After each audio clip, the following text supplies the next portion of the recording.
Hello, it's time for another edition of Adventures in Careerland. This is episode 6.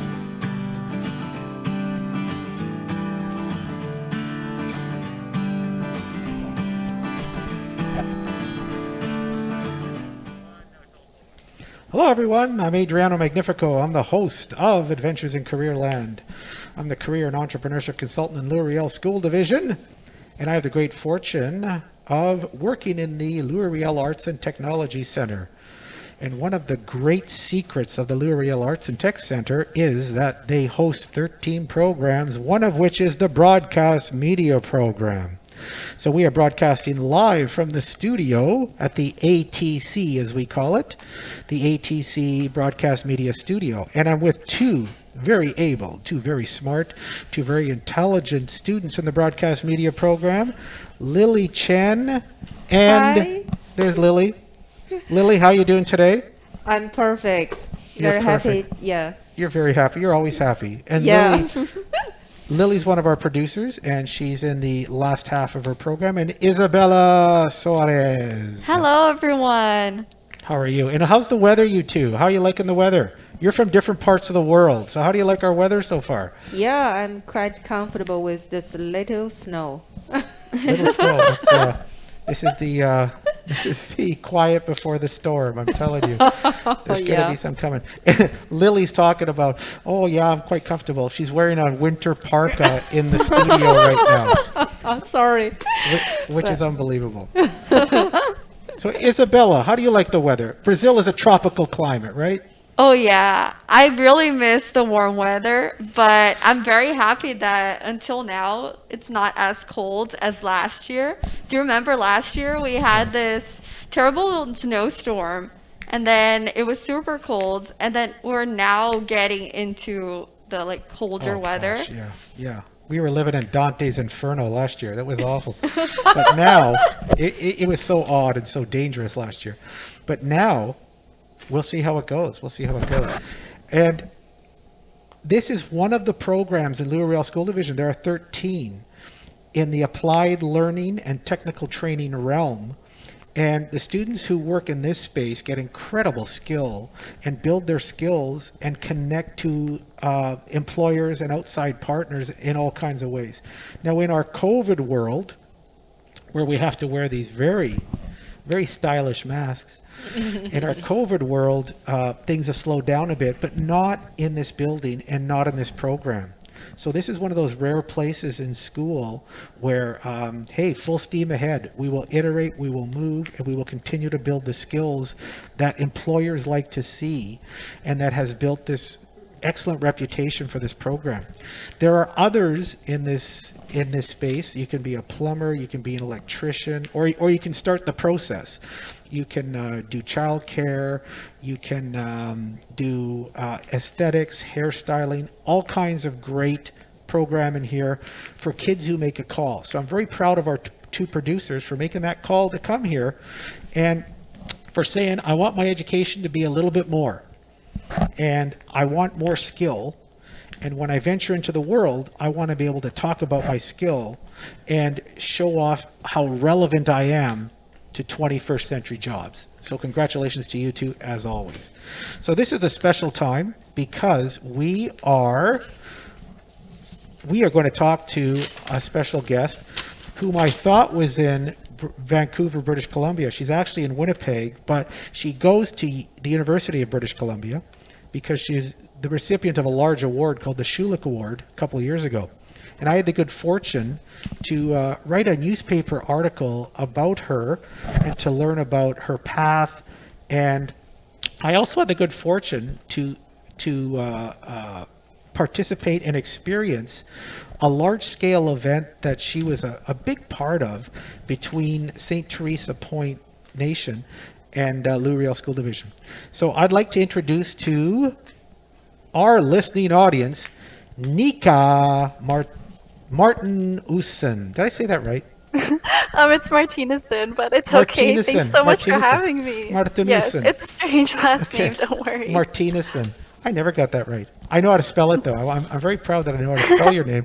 I just don't know how to pronounce your name. So that's like a Seinfeld episode. Uh, so, Nika, you're in Winnipeg right now. You go to UBC. What are you doing in Winnipeg right now? I came back home because of the pandemic, just to have a sense of stability in all of this, I guess, instability that with the pandemic has brought across. So all of my classes are remote, so I'm just doing my school remotely at the moment. So that's kind of ironic. You came to Winnipeg to be more stable in the pandemic. Our numbers are flying off the charts right now. So how do you feel about that? It is definitely a little frightening for sure. But I'm with my family. We're socially distancing, so we're taking control over the things we can, Yes. and then just letting everything go as it comes for sure. Now, obviously. Now, and it's great to be with family, so I'm kidding around with you. When you're around family, everything's a little more comfortable, isn't it? The program you're doing online, what is it like taking your university program at UBC online? How do you like it? What are the challenges for you? It's for sure. For me, it's very challenging because I am a very oral learner. And I'm very also interactive learner. So having to do things remotely is a little bit challenging. But what's really nice is that I'm in a lab course at the moment. And they actually sent all the lab equipment to my home. So now my room has become a makeshift electronics lab. So I get to conduct electronics experiments in my room, and that's been really fulfilling. Wow, that's amazing. Yes, it's been really neat. So do you have to pack all that stuff up and bring it back at some point? That's going to be a lot of suitcases, isn't it? Or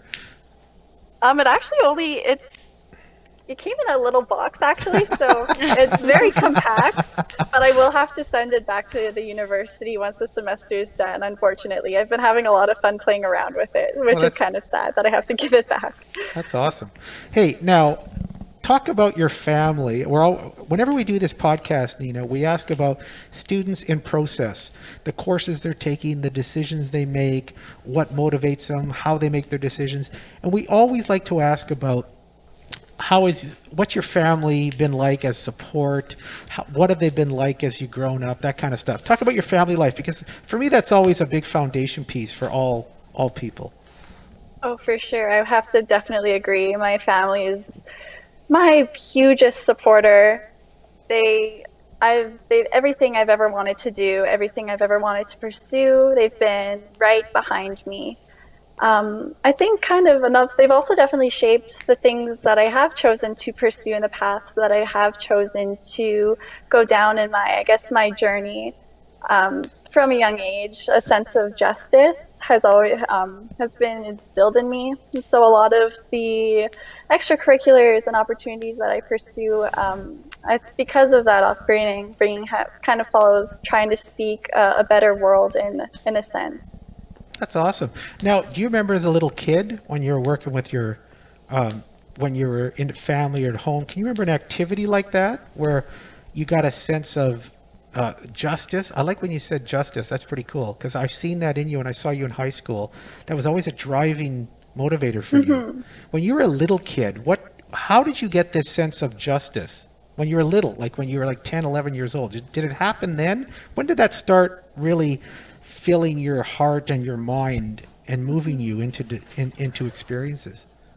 For sure. So from a young age, being active in my community was something that my family really emphasized. So volunteering, throughout that was an activity that my parents really encouraged me to get involved in from a young age. And then my family has a very strong set of values, and we always have dinner together every night, and so all our conversations would always kind of revolve around what's happening within the world. And I got a really rich sense of my parents' strong moral compass when we would discuss these things, and so that left a huge impression on me, and it really shaped the path that I've chosen to take. Oh, that's awesome. So I love that you're always sitting at the dinner table. That was a requirement then. Everybody had to come for dinner. Yes. It Okay. was, or we would make our schedule because my brother and I were involved in a lot of activities. We would always have kind of fluctuating dinner schedules to make sure some days we'd eat at 4, some days we'd eat more closer to 8 o'clock, just so we can all have that time together to debrief the day together. Well, that's awesome. That's a beautiful thing. Do you think the world would be a different place if everybody did that?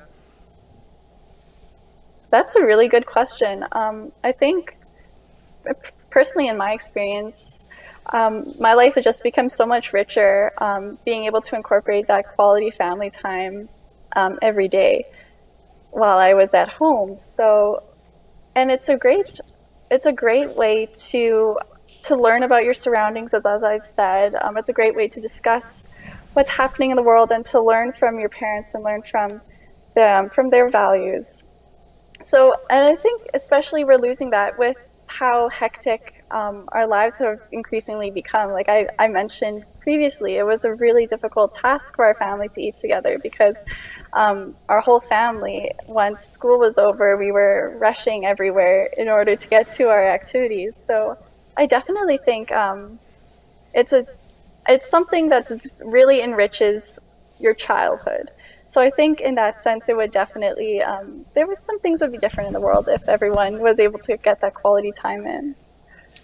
No, absolutely, Nika. Like, for example, I was talking with Lily and Mr. Magnifico in another episode that my family wasn't always eating together when we were back home in Brazil because we were all occupied with different activities we were doing. And here, when we have like this moment together as a family, is just so great because we get to interact with each other and know exactly which each person is going through.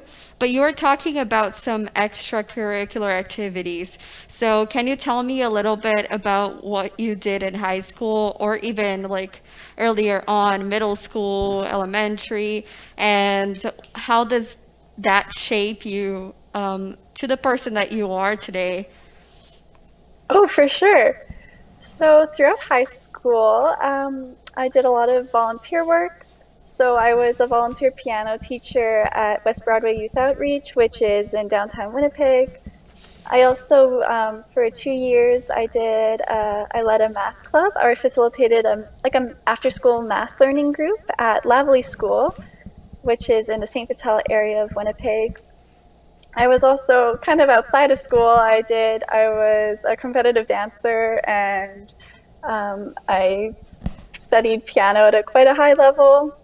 And then also within school, I was part of student council for a couple of years. And then I was also the kind of a co-lead of our social justice group at JH Bruns. Wow, so many activities. Thank you. It definitely kept me busy. Yes, and you kept up a great average because when you applied for that Schulich Scholarship, you had to keep a good average. So, what could you tell a student? I love when someone's busy. That's a great question, Isabella, because when people are that busy, they have to manage their time. How did you manage your time? Because I'm telling you, I'm working with a group of students online doing virtual classes right now, and I did a survey with them. 2/3 of them I would call last minute Charlies. They are scrambling to get their work done instead of managing their time. And they don't have half of your activity. Like they don't have a quarter of your activity. What would you recommend to a student about managing time and keeping the pace balanced? Oh, for sure. I've also noticed that in this pandemic, it's been a little bit more difficult for me to manage my time. I think I managed my time so well in high school because I was so busy. I only had I was really restricted on my time. So when I had a piece of homework to do, I had 2 hours to do it. I had to do it, or else it would not get done. So it's a lot about compartmentalizing your time, I believe.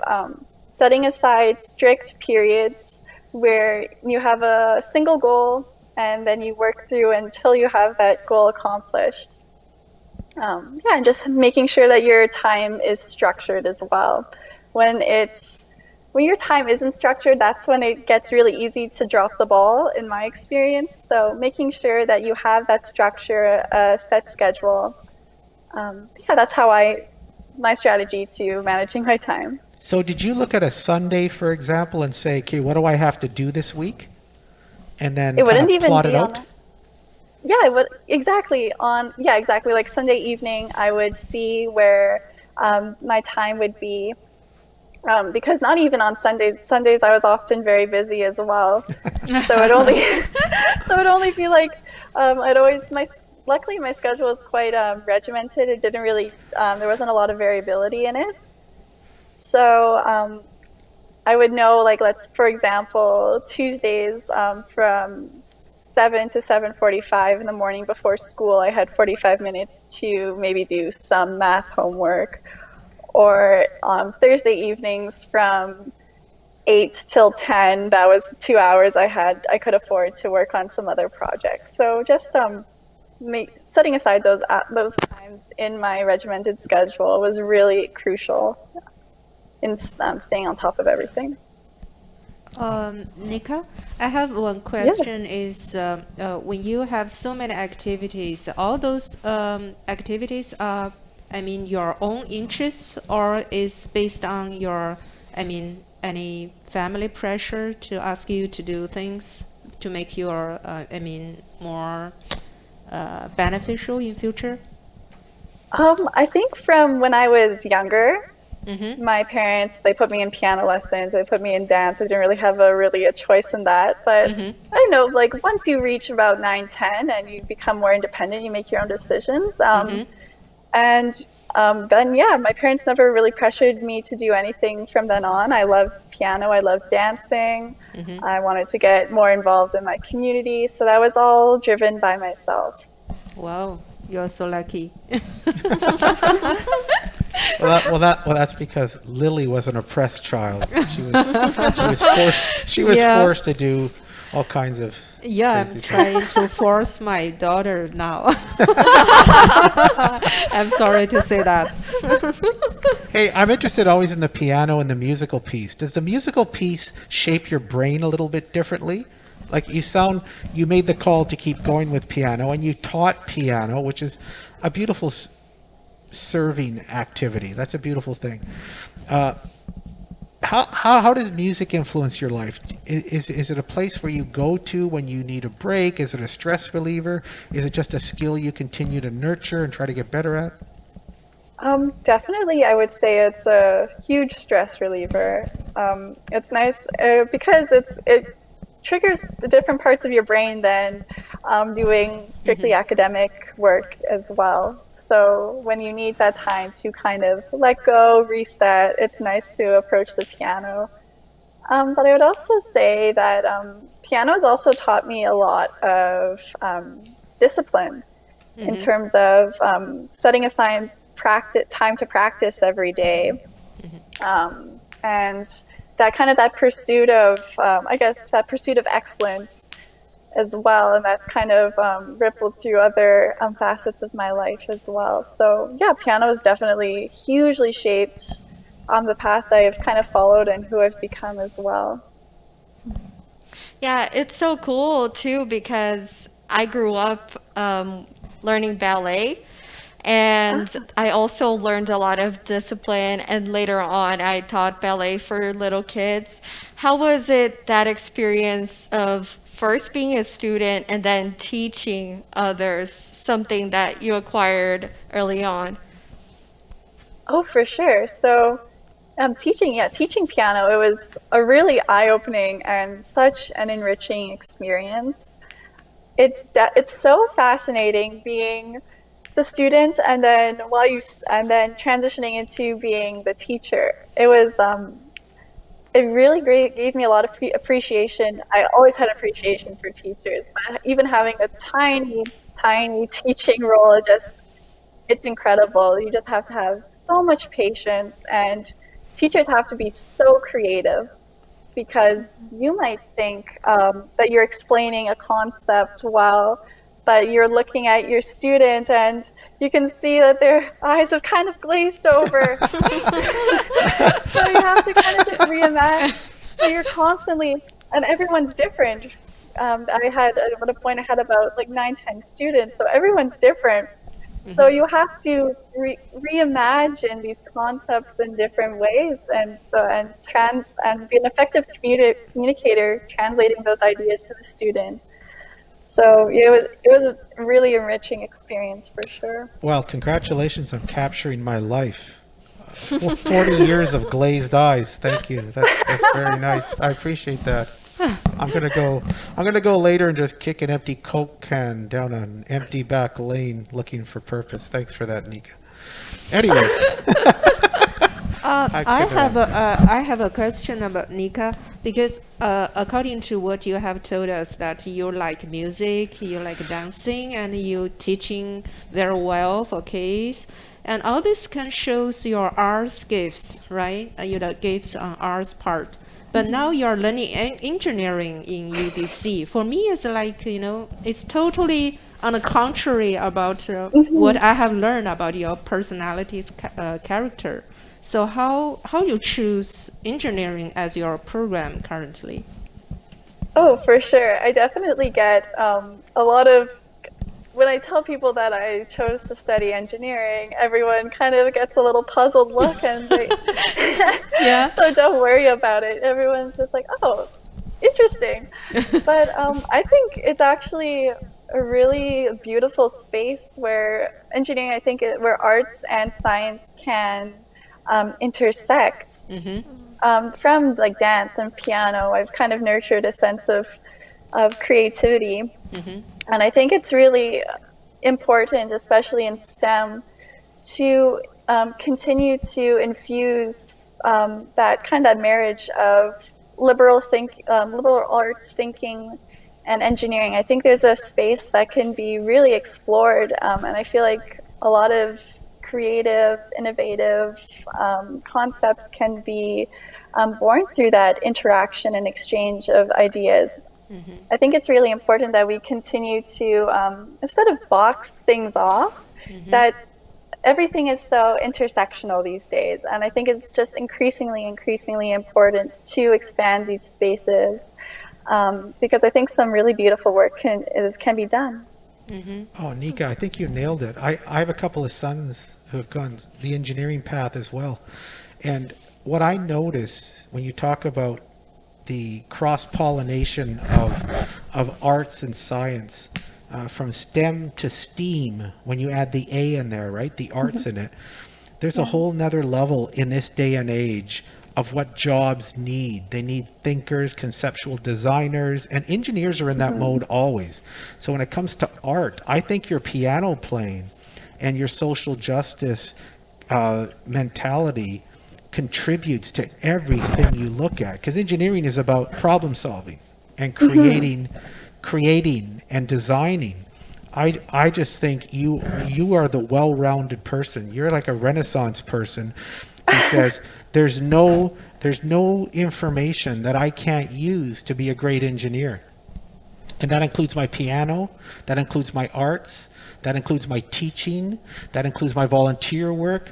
I see that, like, if you're already in that mode of there is not one box and there's no one way to think of something, I think you're going to change something in the world. And that's what we need. We can't have one-dimensional thinkers at the 21st century anymore. We need thinkers who say, what are the possibilities?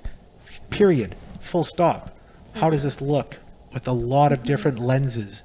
And the arts piece you have is about a lens you put over everything. I think your parents forced you to do that piano. You grew to love it. And now I think it will permeate everything you do. That's awesome. That was a great comment you had. You could be a female Leonardo da Vinci. Who knows? I'm not sure about that. Oh, I think there's great potential there. Hey, think about, I'd like to talk about the St. Teresa Point First Nation event and how that came to be at J.H. Bruns, because that was an unlikely relationship, but you turned it, and you and a team of your friends turned it into something quite special. Can you talk about that experience at JH Bruns and how it came to be that a high school in Louis Riel School Division connected with a remote First Nation community in northeastern Manitoba?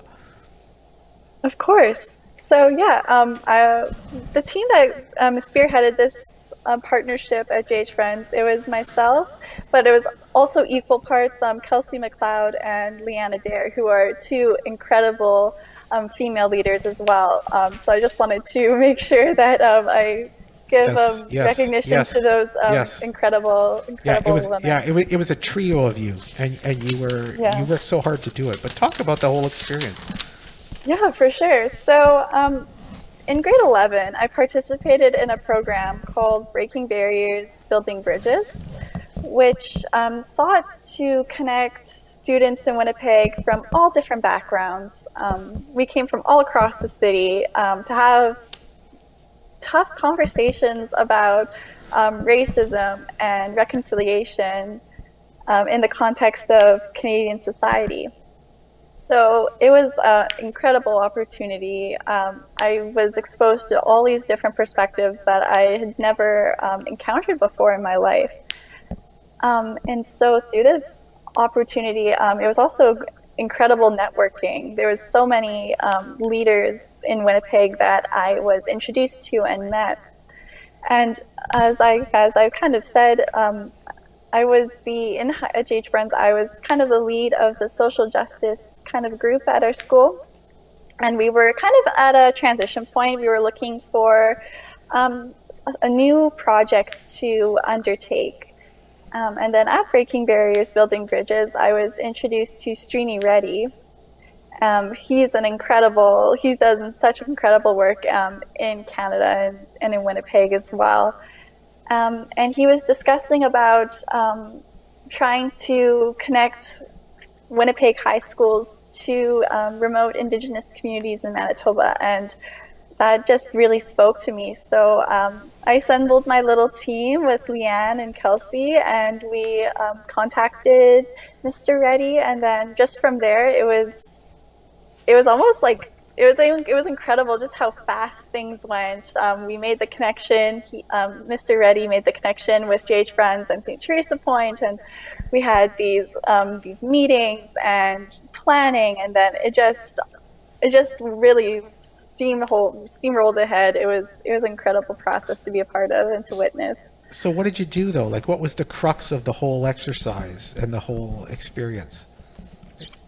So yeah, the partnership, the whole idea was we wanted to connect the students of St. Teresa Point, and we wanted to connect them with the students at JH Bruns, just so we could, we didn't want it to be we wanted to be rooted in justice, as I've kind of mentioned before, kind of this theme, where we wanted to seek to have our students understand just how similar we are, that we both have these dreams for our country. And in terms of reconciliation as well, we wanted to foster authentic, meaningful relationships. Because in Canadian society, I feel like there is a really huge disconnect between Indigenous communities that are more isolated and our communities that are more in urban environments. So we really wanted to find a creative way in order to facilitate those relationships, because they weren't really being facilitated before. Well, that's pretty cool. I remember when we had we brought all the educators together, and you and your student team were at the event. But I remember just what you're saying, the disconnect. You feel the disconnect, even if you think there isn't a disconnect. There is a disconnect. I remember sitting at some tables with some Indigenous folks, and I was thinking, I'm not sure if I should ask this question. Am I going to sound silly because I don't know? And they encouraged me to do it. And I remember sitting at our table, and we just got to know each other. We were okay asking dumb questions of each other, and we laughed a lot. And I left that conference thinking, oh my gosh, you students have made an enormous breakthrough here with people just connecting with one another and understanding one another and appreciating one another and saying exactly what you said. Oh my gosh, are we similar in the way we think, in what we want for our kids, in what we want for our lives? I thought that was pretty powerful. So that experience then, has that been almost a cataclysmic experience for you about life and about where you're headed? Does it influence your engineering program at UBC? What do you think? Oh, for sure. It was definitely probably one of the most, it was the most impactful experience in my life in terms of knowing what kind of the path I want to follow and what the change that I want to see in the world. So we actually, after the conference, we actually had an opportunity. A few of us we were invited to visit St. Teresa Point First Nation. Oh my gosh, what was that like? What was that like? Oh, it was amazing. I've never felt more loved and more accepted and more welcomed in a community ever in my life. And that's not an over exaggeration. It was truly, we were welcomed, and we became part of their family, really. It was amazing. In terms of this experience and shaping what I want to do in the future, so I am studying engineering at the moment. And so in terms of my future career goals, I want to be able to use science and technology in pursuit of justice within the Canadian context. So yeah, that's kind of the path and what I'm studying in terms of, that's where I eventually want to end up, and just kind of welcome new opportunities that fit my values as well, see where it can take me. Wow. Wow, I think I'm talking to the Buddha or something. This is how you're amazing. That's so philosophical. I want to use science and technology and pursue justice, and wow, that's that's tremendous. Now, are there other experiences that you think, where you worked with some mentors that really influenced you in your life? Your parents were clearly mentors to you, and that's a powerful thing. Were there other people along the way who you think, wow, I'm so grateful to have met these people and connected with them, and did they influence you in any way? Oh, for sure.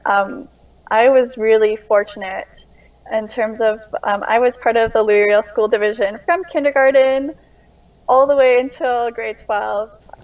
And there's just a phenomenal team of educators that exist within the Louis Riel School Division.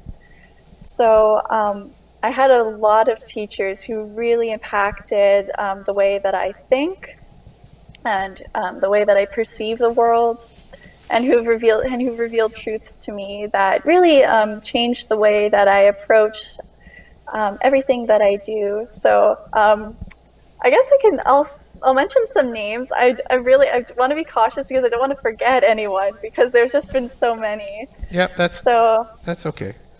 Okay, but yeah, I would have to say, probably just want to say Ms. Cote Marinelli, the principal of J.H. Bruns Collegiate at the moment. She was, in terms of the latter part of my time in high school, she was just such an incredible mentor and so supportive of the initiatives that Kelsey, Leanne, and I wanted to do.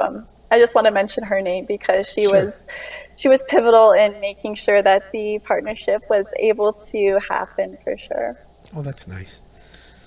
And there's other pieces here that I think I'd just like you to share with students. Like, you earned your UBC experience is based on a Schulich Scholarship. And the Schulich Scholarship is a Canadian renowned scholarship for kids who want to pursue STEM careers. You have to apply for it. You need a good GPA, which you had. But your collection of experiences contribute to your sense of connecting dots. Can you talk about that application, what you had to do to earn the Schulich, what were the interviews like, so other For kids sure. can get a sense of how possible it is. Definitely, yeah. When I reflect on being awarded that scholarship, it's really surreal. And in terms of the application process, it was a very simple application process, actually. It only required for the student to write a few essays, including why. The central essay was, why do you think you would be a good Schulich leader? And what I have to say, kind of my approach to answering that question, as we know, my background isn't. I did have good grades throughout high school, and I did do sciences, physics, chemistry. But in terms of my extracurricular activities, it wasn't like I was part of a robotics club, or I was doing, or part of like an engineering club. My activities were more both focused on the humanities. So I think probably my biggest advice when students are considering pursuing this award is you have to stay true to yourself. And I think that's a reason why I was so fortunate to have received this award, because I think there is an increasing space where we need to, because engineers, they problem solve. And there's a high demand for us to approach these problems in different lenses. So yeah, I would say that being true to myself, writing about my lived experiences and my interests and my own activities, instead of trying to cater it to what I think they wanted to hear, I just was very honest and wrote about what I do have to offer. Yeah, I think that honesty and that integrity piece is really key, because we can't, it's not necessarily just science and just purely technology activities that are going to win this award. Leaders, they need to be able to marry all of these different perspectives and these different qualities, and I think that's what they were looking for. So yeah, my advice would just be true to yourself and not try to cater to what you think they want to hear. That is Wow. so amazing, Nika. And also, I think the fact that you were involved in so many like extracurricular activities that were like in the humanities side, and that you were able to marry both this and your pursuit for engineering, I think that is so like inspirational for high school students. Tell me, what advice would you give to a high school student that still have a couple years before they're going to university to acquire and understand more about themselves throughout their high school experience? Oh, for sure. Thanks. I would have to say, kind of for me, how I really discovered what I'm passionate about is staying busy, trying new things, getting involved in your community, taking a course that you may think is going to be challenging for you. Like, for example, for me, I took physics in grade 11 and grade 12, and I thought that it would be the most difficult course ever. It was very challenging, but I learned that I loved it, and it was fascinating. So that's kind of what kind of pushed me along the engineering path. But yes, getting involved. I have to emphasize this. Once you get into university, if you think your time is constrained in high school, it's even more so constrained in university, or any post-secondary institution that you choose to pursue, college, a trades program. Your time is very limited once you start doing this post-secondary education. And high school, you're still in this bubble where you're allowed to take risks and try out different things, see what fits within your identity, see what is kind of not working for you. So yeah, that would be my biggest piece of advice, is high school is this golden opportunity to find out who you are and to take those risks and to do. You have so many options available to you in terms of extracurricular activities and courses. So really take advantage of it. And that's how I discovered kind of what I'm interested in. And you also have to note that even though we're still very young as well, and there is also this heightened pressure of once you graduate high school, you have to know exactly what you want to do with your life. And I feel like that's very unrealistic at the same token. I think it's, when you approach kind of trying to find out what you want to do, I feel like in high school, you really need just to focus on what your passions are, what you want to see yourself do, or the kind of the change that you want to see in the world once you grow up, or I guess join the workforce. So also the same token, don't put so much pressure on yourself when you're trying to find your passions. And once you find your passions, then it becomes a lot easier to kind of deduce, which path do I want to follow? So yeah, high school is that time to find your passions. So try out as many things. It's a wonderful opportunity. You know what, Nika, you're right about that. High school is this interesting bubble where the world is your oyster. And because you're not 18 and leave, because once you're 18 and leave high school, you become part of a herd of everyone trying to find their way. In high school, you have this chance to experiment, step outside your boundaries with so much support from teachers, from parents. That's great advice. And if students had that kind of mentality, all of them, and many do, but if they had that mentality of, I'm going to try it, I think they would be on paths that are more satisfying for them ultimately. Because you're in that, I like what you said, I don't know exactly what I'm up to yet, but I'm on this cluster path that looks like it's turning into something, but you don't know exactly what yet, which is awesome. Which is the way to go. You know what? We're running out of time here. I just want to say, like when you talked about that dinner piece, it's been running through my head through the whole interview. For me, it's a metaphor of who you are. It's a metaphor about bring people to your table, converse with them, try things out, bring people who have conversations with you that are completely out of your apparent interest. I just love that sense, because I'm Italian, and every time we met on a Sunday, mealtime was everything. And mealtime was 2 hours long for us. It helped that my mom was a gourmet and everyone wanted to come, but an Italian cook. But I love that metaphor of eat dinner, share, bring people to your table, and think about possibilities for yourself, and don't ever think you're limited, especially in your high school experience. Oh my gosh, Nika, you've had a great series of thoughts and ideas here that I think a lot of high school students will learn a lot from. And if even some of it filters through into them a bit, I think you may have changed some people through this podcast. I think that's awesome. Oh, well, thank you so much for having me. It was such a joy to kind of discuss these things. They're really important conversations to have, especially in terms of high school. They're such formative years. So I'm glad that I could share kind of a little bit of the things I've learned in my journey. Well, we appreciate you being here. And your episode number 6.